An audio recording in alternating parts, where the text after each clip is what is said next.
Okay, so actually I was thinking about Ach and was going to talk about him, for this Bodhisattva Breakfast Corner. A couple of nights ago, he was very, very weak, and we thought that we were going to lose him that night.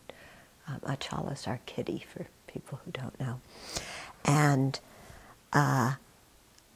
so it made me really start thinking, because I've known Achala since he was an itty-bitty kitty, many years ago, maybe since 92, yeah, 92, 93. So I started thinking, because Venerable Semke had mentioned our little pet cemetery that she was clearing out an area, and I was thinking, oh, but Achala likes, sitting out in the sun. There's a bush of catnip right out the door. And I thought, we should just dig a hole and bury him there because, he likes to be there near the catnip. And then I said to myself, what are you thinking?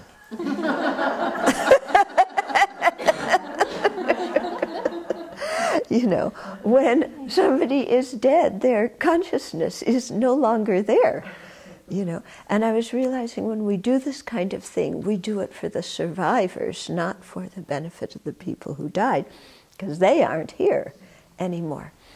And then I was thinking, wow, just wishing, Achala to have the happiness of lying in the sun in the catnip, that's really rather limited. If I'm going to wish him happiness and to take with him at the time he dies, that's not the right kind of happiness to wish for someone. And that set me, really thinking that he too, like all of us, is a sentient being, something that's merely labeled on the combination of the body and consciousness. There's no inherently existent kitty there. There's no inherently existent Achala there. And, the being that's merely labeled has the Buddha nature, has the clear light nature of mind. Okay? When we say he has the Buddha nature, it's not some kind of purified soul. Many people think, oh, Buddha nature, yeah. Oh, that sounds like the Christian soul, yes, something that's already divine inside me. That's not what Buddha nature is. The Buddha nature here, we're talking about the empty nature of the mind, the fact that the mind has primordially been free of inherent existence. Okay? And so that gives the potential for the mind to be transformed, because it means the afflictions are not the inherent nature of the mind, and that the afflictions are founded on ignorance, which can be eliminated by realizing emptiness. And so, the mind itself can develop and become the mind of a Buddha. So when I thought about that, just wishing him the pleasure of catnip in the sun was really so trivial.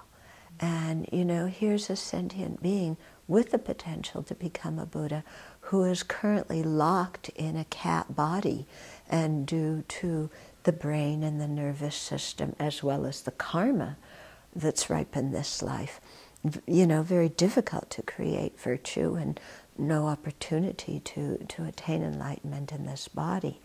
But if we can really dedicate our merit for him, so that he can be born in Amitabha's Pure Land, or take a precious human life, and then meet a perfect Mahayana and qualified Vajrayana teacher, practice well, and become a quickly enlightened Buddha, then that's really wishing something well for him, isn't it?